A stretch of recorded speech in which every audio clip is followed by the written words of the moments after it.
by voting yes on Amendment 2, what we would do in Kentucky is we would have the opportunity to put every option on the table so that Kentucky can look at ways to improve the education for every child in our state.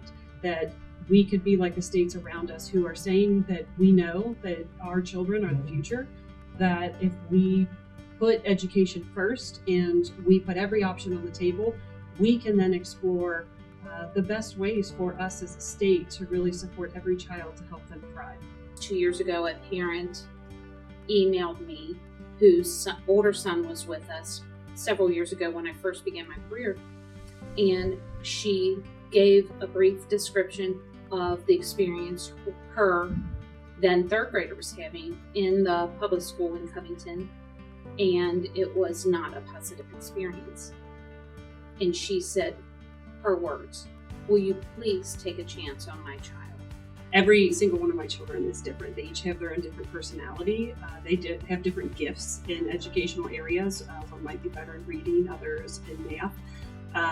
But also in my time as an educator, what I have found is that sometimes parents will encounter a time where they are finding their child not being successful in school.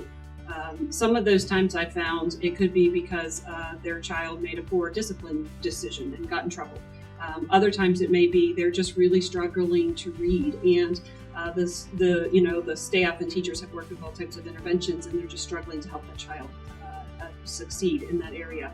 I said, "Please come in and let's have a conversation, and let's talk about the needs of your daughter. Putting your child first, we will have an open and honest discussion as to whether we can meet the needs of your child. And putting your child first, if we cannot meet your child's needs, I will be the first one to tell you, because it's your child's future." And with that being said and laying those parameters, she came in and we said, "We do have those resources. Let's see what we can do with your child. Please enroll her." And she did. Other times I've seen children who struggle socially. Sometimes they're in a group of students in their grade level where they have trouble making friends.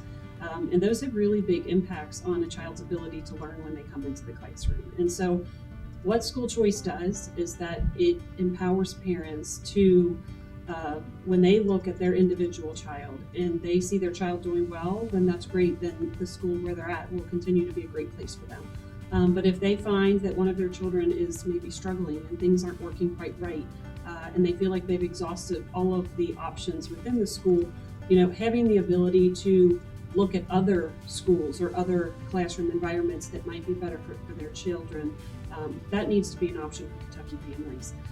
It doesn't happen all the time, but when it does, having a child be able to go into a classroom, it can be a complete life-changing moment for them.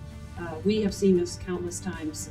I'm sitting here at St. Augustin today and working with the principal. I have seen students who have left maybe one of our other schools or maybe a neighboring public school, and changing that environment help that child to thrive. And that we've seen those children go on to high school and go on to college, and sometimes just that environment change makes that difference.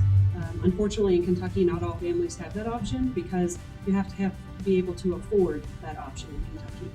And by voting yes on 2, when we give our legislators the option, all the options on the table, to look at what Kentucky can do differently, they could open that option up to families in Kentucky, and then every parent can find the school and the classroom that helps their child to thrive. Using our resources, finding that there was a reading delay, and successfully using common form of assessment, specifically finding the gaps and the delays in the reading. We were able to fill in those gaps with interventions and specific learning targets for reading. And let's say that we were able to bring her up 3 reading grades. She's not there yet. There's still more work to do, but she has come a very long way. Our Constitution, the language that we are looking at updating in the Constitution on Amendment 2, was written in the 1800s. And I think what Kentuckians should ask yourself is, isn't it time for our state, for our children to have the education options that should be there for kids in the 21st century and not what existed in the 1800s? And so I just encourage the voters to consider voting yes on Amendment 2 because we have the potential to lay out all the options to do what's best for every child in the state of Covington. Look forward